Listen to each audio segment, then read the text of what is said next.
Hey everybody, if you're planning a trip to Japan, you may wonder what time of a flight should you book to arrive in Japan? What time should you arrive in Japan?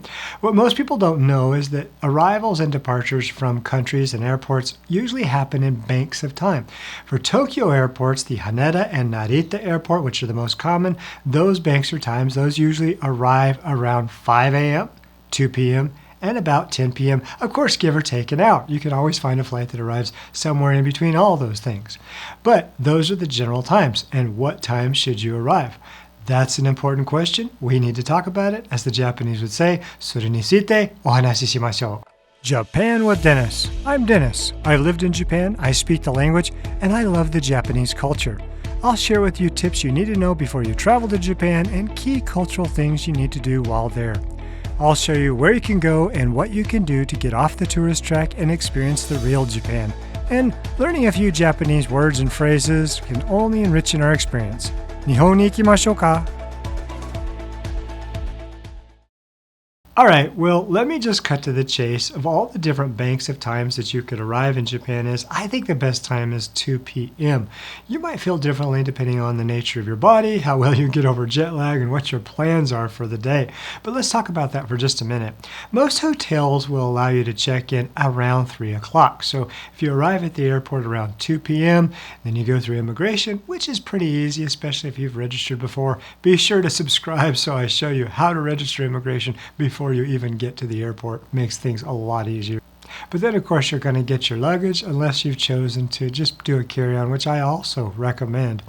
And then you're going to have to arrange transport to get all the way to your hotel. That also is another great video, how to get to your hotel.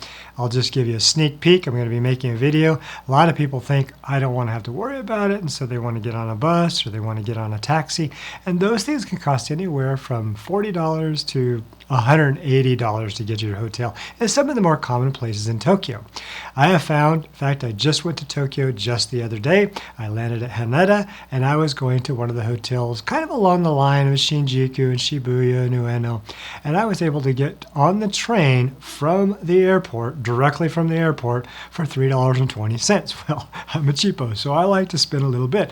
Not only that, it took about a 45-minute train ride, but the train ride to the hotel is above ground, and it's super fun just to see the neighborhoods and the different parts of town as you get to your hotel. So the ride starts there, not when you get to your hotel. So 2 p.m. is a pretty advantageous time. Now, there's still something you need to be careful about, and I'll cover this also in another video with jet lag. Whenever you get to your hotel, say around 3:30, maybe 4 o'clock, and you check in, I would honestly encourage you not to go up to your room and lay down on the bed. If you do, you're probably going to fall asleep. Remember, you've just gone through all kinds of travel. You may have had some layovers. You've spent anywhere from 12 to 30 hours to get to Japan, and you're probably very, very tired. But if you were to go straight up to your hotel, and I have made this mistake before, and just say, I'm just going to take a little nap, and 8 hours later, you're waking up at 1 a.m., and then now you're up in the middle of the night, and your schedule is not changed, and that's going to cause you trouble for several days. And so what we like to do, and we did this just the other day, we arrived at 2 p.m. in Haneda, got to our hotel around 3:30, so right around check-in time, worked out perfectly.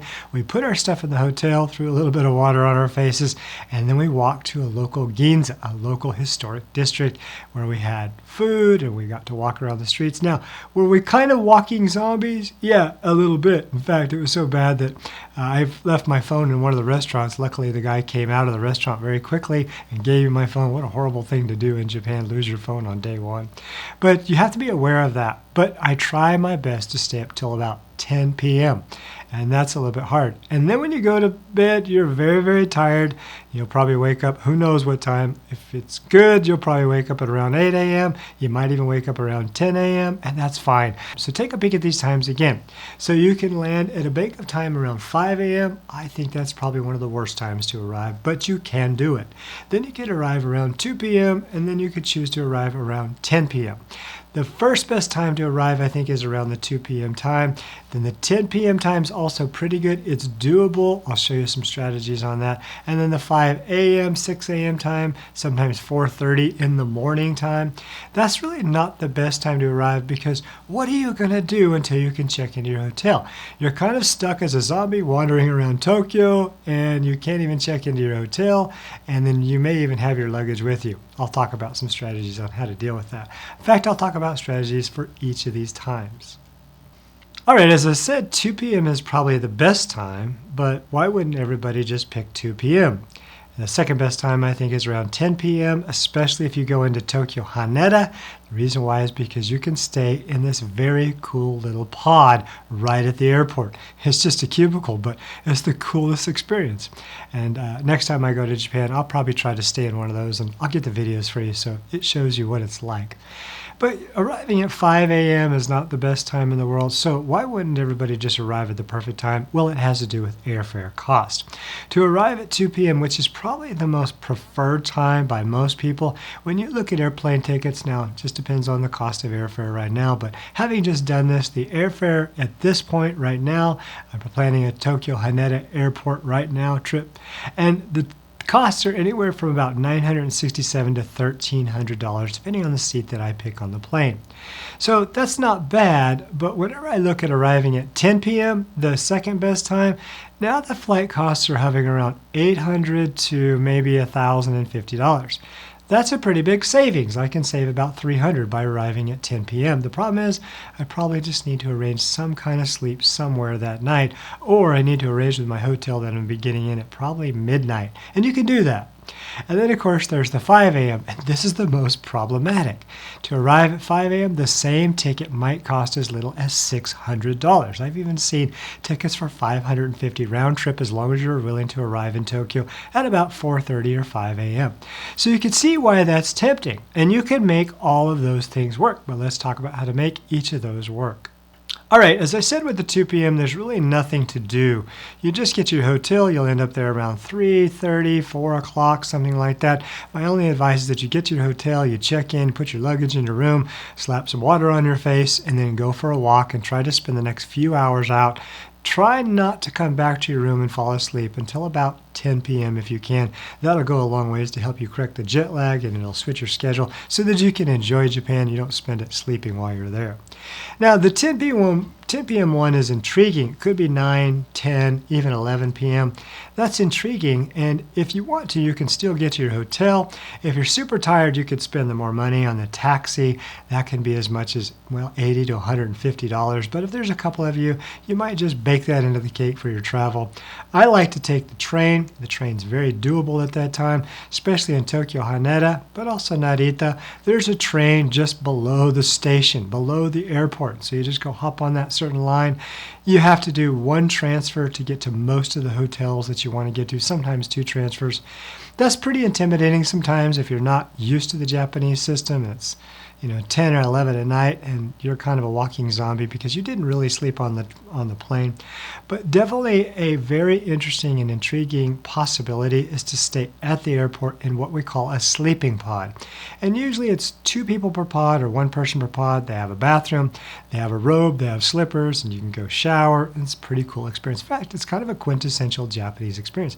And you can do that for very little as about $80, $70, $80, even $100 at night.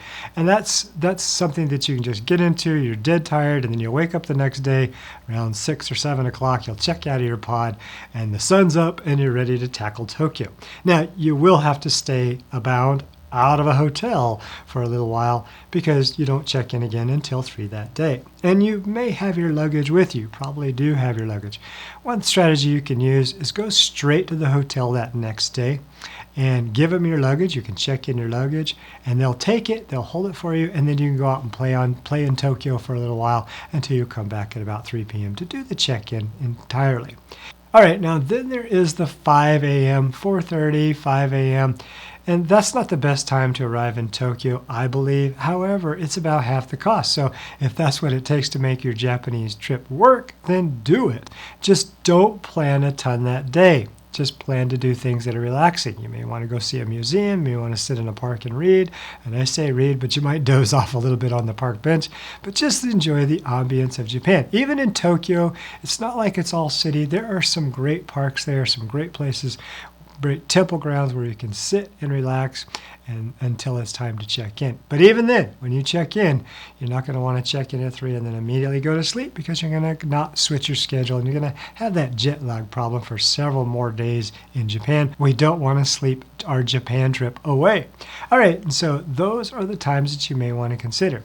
The best time to arrive in Japan, I think, is about the 2 p.m. hour, but that's going to cost the most.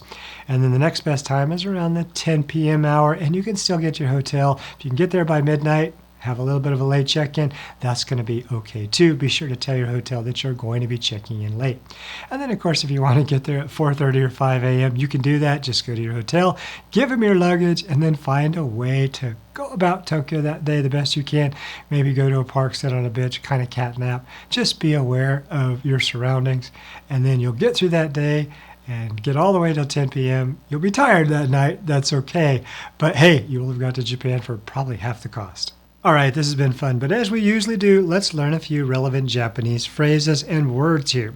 We're going to learn the word for airplane. We're going to learn the word or phrase for can I check in? And I have a reservation. All right, so the word for airplane is hikoki. Hikoki. I don't know if you need to really know that one, but it's a fun word, right? Hikoki. And then to say check in, this is interesting. Check in Japanese is cheku inu. Okay, so that's an American word, so that's pretty easy.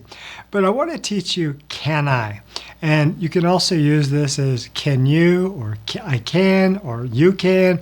And the word is dekimasu. It's a phrase, actually. It's a conjugated word called dekiru, but dekimasu. Now, in Japan, if you don't know this already, if you want to switch something to a question, all you have to do is put ka at the end.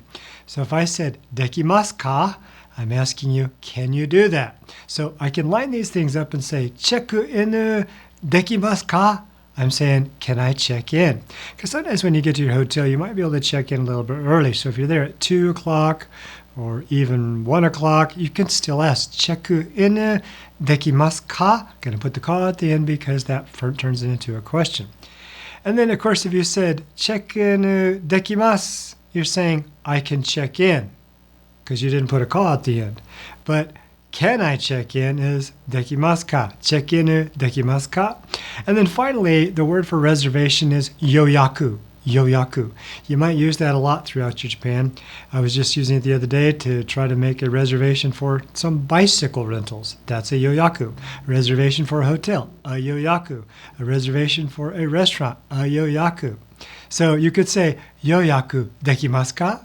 Can I make a reservation? All right, those are just a few Japanese words and phrases that'll help you on your trip to Japan.